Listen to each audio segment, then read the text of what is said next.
Bonsoir à toutes et à tous. Donc nous en arrivons à la chronique 213, me semble-t-il. Alors, dans cette chronique, je vais traiter effectivement des 100 ans du Parti communiste chinois et, ma foi, son défi de consolider la nation asiatique en tant que puissance sur la scène mondiale.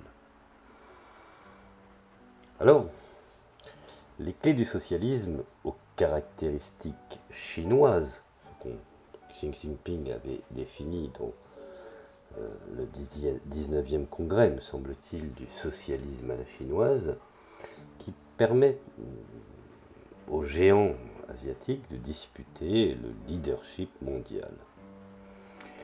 Alors, le 1er juillet 2021, le Parti communiste chinois, le PCC, a fêté ses 100 premiers ans, c'est-à-dire ses 100 premières années, qui fut une étape importante, chargée bien entendu de symbolisme, qui va au cœur du projet national politique connu sous le nom de République populaire de Chine, RPC. Alors, je dois dire en préambule qu'une énorme erreur que commettent souvent certains analystes étrangers est de détourner les catégories avec lesquelles le gouvernement lui-même définit ses propres positions.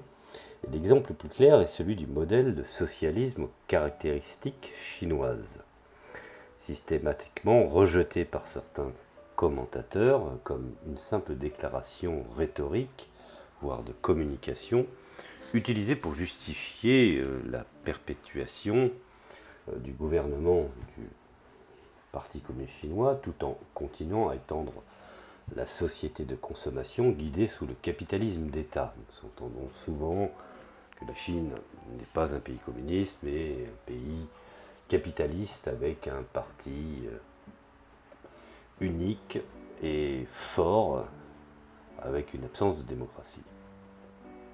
Alors, cependant, en disqualifiant les élaborations idéologiques, il faut ne pas avoir peur de le dire, du parti en tant que propagande gouvernementale, de telles positions tombent dans un piège logique, car elles sont incapables d'expliquer précisément comment le Parti communiste chinois reste au pouvoir. N'oublions pas que pour comprendre la politique chinoise, il faut l'observer à travers, je dirais, une lorgnette asiatique. Et ne pas faire l'erreur d'avoir une analyse occidentale sur la Chine, car effectivement, à ce moment-là, on ne comprend absolument plus rien. Alors, la réponse à cet apparent paradoxe est assez simple. Si le Parti communiste, désormais centenaire, a pu gouverner une république populaire pendant plus de 7 décennies, avec une mission de construire un socialisme aux caractéristiques chinoises, c'est parce que ces catégories ne constituent, je dirais, des symbolismes, des vides ou des énoncés, je dirais, performatifs. Alors, au contraire, toutes ont pour origine d'apporter des réponses à un problème commun. N'oublions pas que nous sommes dans l'empire de Confucius. Le pragmatisme, tout en n'écartant pas l'idée, est toujours de mise. Je dirais toujours d'actualité, dont elle tire une puissante légitime, d'où l'entrée de la Chine dans la modernité. Alors pour mieux comprendre le problème, il faut revenir brièvement sur la Chine qui a donné naissance au Parti communiste chinois. Un peu d'histoire ne fera pas de mal. Alors, la crise du système impérial déclenchée par la première guerre de l'opium en 1839 et culminant avec l'effondrement de la dynastie Qing en 1911 a initié une reconfiguration générale de l'ensemble du spectre politico-culturel chinois. Jusqu'à la fin du XIXe siècle, me semble-t-il, une grande partie de sa pensée politique était basée sur ce que l'on appelle aujourd'hui le culturalisme, une sorte d'auto-perception traditionnelle composée d'un système de croyances partagées dans lequel il n'y avait pas de concept préexistant de la nation chinoise en tant que telle. Au-delà, bien entendu, de l'identité constituée par un héritage culturel commun.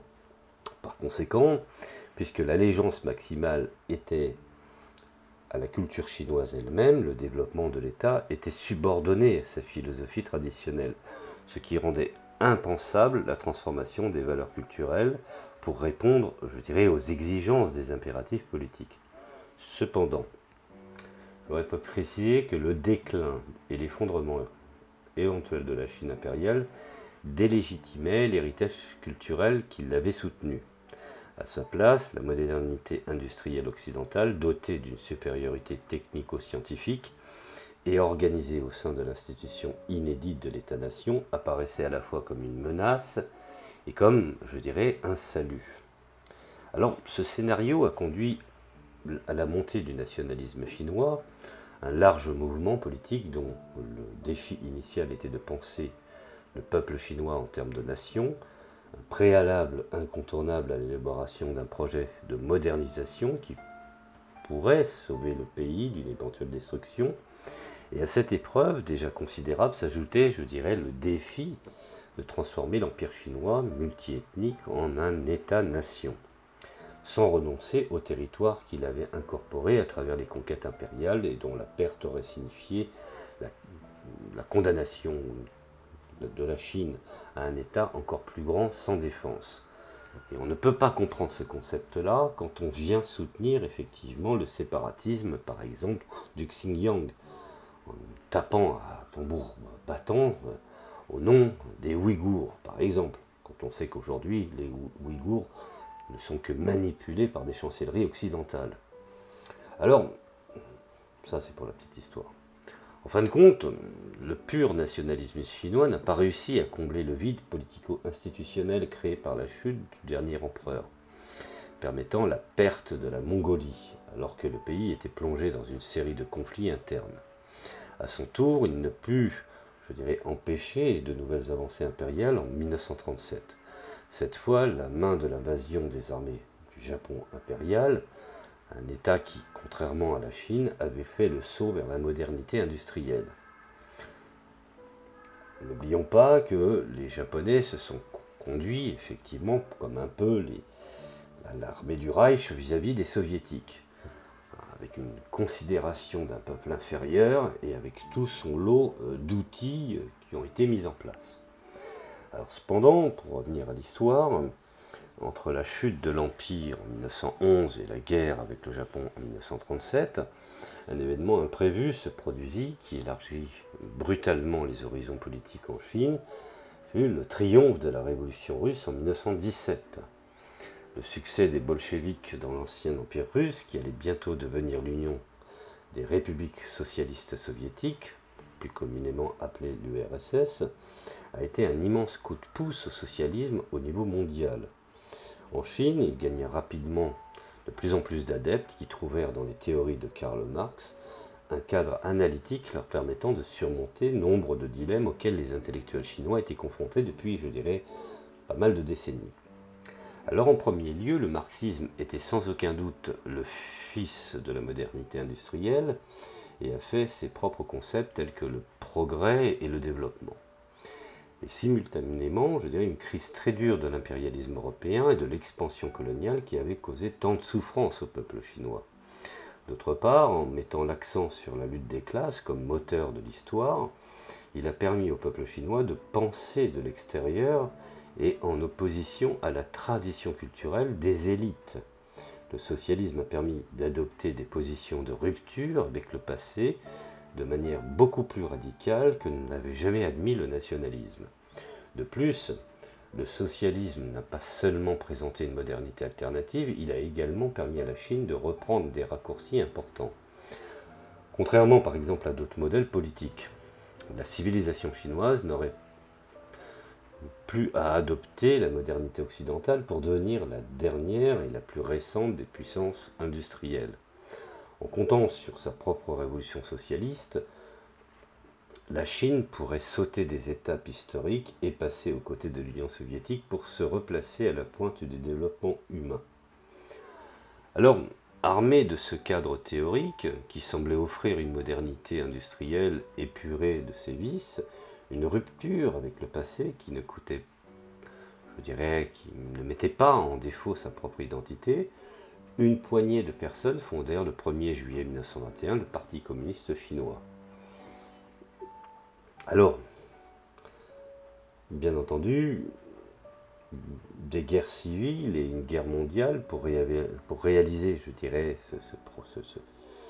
ces grands travaux, ce grand projet, le rêve de former un gouvernement socialiste en Chine avec la fondation de la République populaire en 1949, bien que dans ses premières années de gouvernement, la République populaire de Chine ait suivi des exemples soviétiques, il n'a pas fallu longtemps pour mettre en œuvre ses propres innovations, à la fois pendant la période maoïste et après la politique de réforme et d'ouverture de 1978.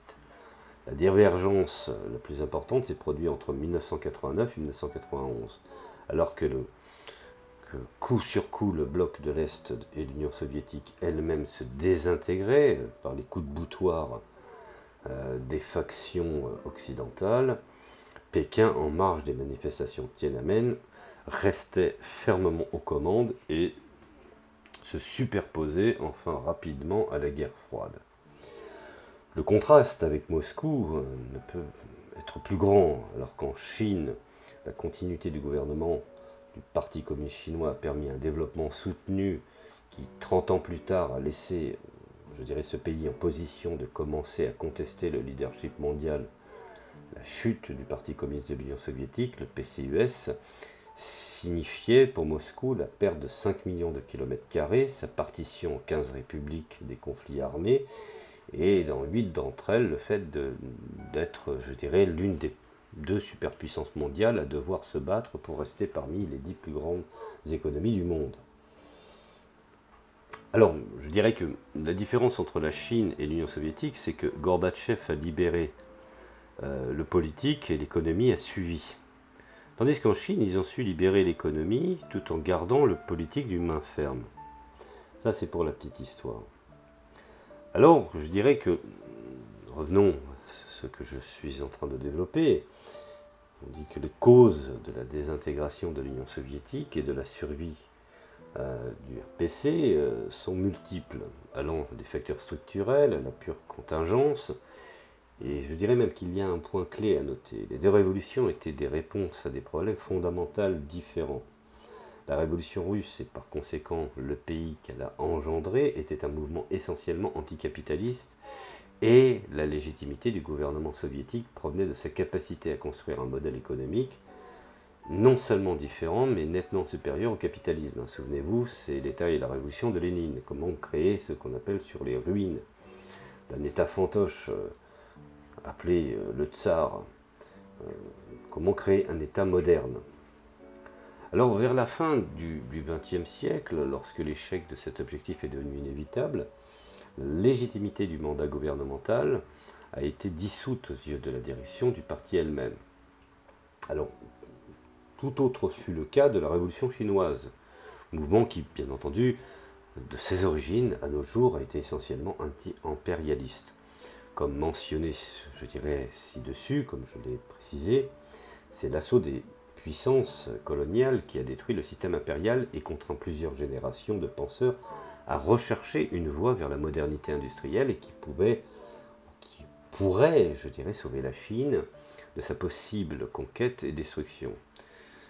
Et s'étant développé dans ce cadre général, le socialisme chinois est légitimé dans la mesure où il est considéré comme le meilleur modèle pour le développement et le renforcement du pays.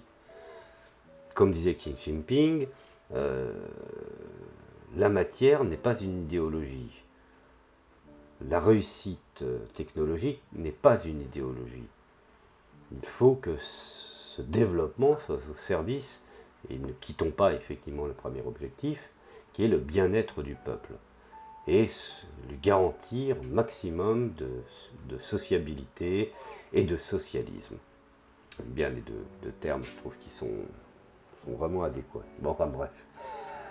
Alors, effectivement, comme il le disait, qu'il voulait un développement pour le renforcement du pays, grâce à cet objectif immuable de développement national, le socialisme aux caractéristiques chinoises a pu déployer au fil des décennies une flexibilité stratégique bien plus grande que son homologue soviétique. sans entraîner de gros coûts en capital politique. Le meilleur exemple étant, je dirais, la politique de réforme et d'ouverture, dont la promotion du secteur privé et sa promotion de la société de consommation était un pas de plus vers la voie je dirais, d'un sorte de renforcement du développement, de la modernisation du pays, l'objectif principal du socialisme aux caractéristiques chinoises. Alors, à son tour, le gouvernement de Xi Jinping a ajouté une autre nuance idéologique importante à son parti, et le Parti communiste chinois ayant dépassé la ferveur révolutionnaire du maoïsme il y a des décennies, Xi Jinping a réussi à placer le socialisme aux caractéristiques chinoises dans la continuité historique de l'ancienne civilisation chinoise grâce à cette réconciliation au niveau théorique. Et la République populaire de Chine n'a plus besoin d'être pensée comme une rupture radicale avec l'héritage impérial confucéen, mais au contraire devient une partie organique des cycles d'ascension, de chute et de reprise qui ont marqué le rythme de l'histoire de la Chine depuis des décennies et des siècles.